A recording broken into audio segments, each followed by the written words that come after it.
আজকে কিন্তু চীনা হাঁস কেনা হয়েছিল, অনেক মজা। কে কে খাইছেন বলেন।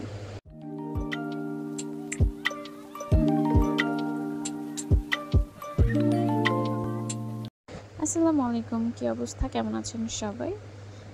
ঈদ করার জন্য শ্বশুরবাড়ির উদ্দেশ্যে রওনা হলাম। আমার ঈদটা শ্বশুরবাড়িতে করা হয়, যার কারণে ফার্স্টে শ্বশুরবাড়ির উদ্দেশ্যে রওনা হয়েছি ঢাকা থেকে। তো আমার শ্বশুরবাড়ি হচ্ছে সিরাজগঞ্জ। আমরা অলমোস্ট 23 রোজা নিয়ে শ্বশুরবাড়ির উদ্দেশ্যে রওনা হয়েছি। তো সকাল সকালই বের হয়েছি যাতে সকাল সকাল যাওয়া যায়। ঢাকা থেকে সিরাজগঞ্জের রাস্তা তো আসলে বেশি দূরে না, তাই না? মোটামুটি 2-2.5 ঘন্টার রাস্তা যদি জ্যাম না থাকে। তো আমরা জ্যাম অবশ্য যদিও বেশি একটা জ্যাম পাইনি, তাড়াতাড়ি যাইতে পারছি যেহেতু সকাল ছিল। তো বাসের জন্য ওয়েট করার পরে বাসে ওঠার থেকে শুরু করে ওই ক্লিপগুলো আর নেওয়া হয় নাই সামহাও কোনো এক কারণে। যাই হোক, তারপরে বাস থেকে নেমে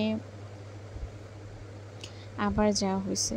আপনাদের ভাইয়া আসতে পারে নাই বিকজ অফ তার অফিস ক্লোজ তখন পর্যন্ত হয় নাই। সে হয়তো 2-1 দিন পরে ছুটি নিয়ে তারপরে হচ্ছে আমাদের সাথে জয়েন করবে। তো আপাতত আমার দেবর আসছিল আমাদেরকে নেওয়ার জন্য। তো ওর সাথেই আসলে বাড়িতে চলে যাওয়া হয়েছে। আমার শ্বশুরবাড়িটা হচ্ছে গ্রামে, একদম গ্রামে। এই জন্য আশেপাশের পরিবেশটা সবুজে শ্যামল দিয়ে ভরা। দেখতে খুব ভাল লাগে, থাকতেও খুব ভাল লাগে, আর অনেক মজা হয় আসলে।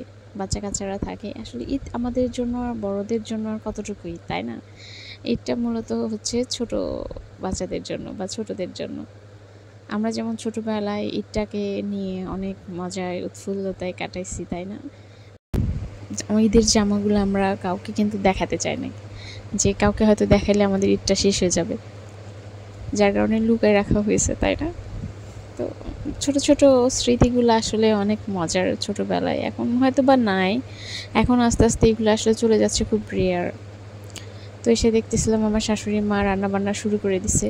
ইফতারের আগে সেহারির রান্না, তারপরে হচ্ছে ইফতারে একসাথে শুরু করে দেয়।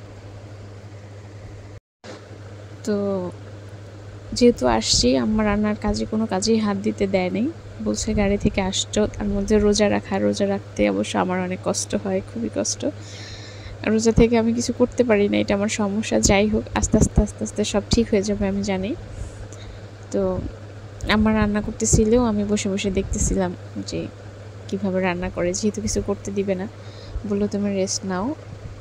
আর আমার ছেলে তো এসেই ও দৌড়ায় খেলতে বের হয়ে গেছে। ওর ছোটো ছোটো ফুপি আছে, সেই ফুপিদের সাথে দৌড়ায় দৌড়ায় খেলে।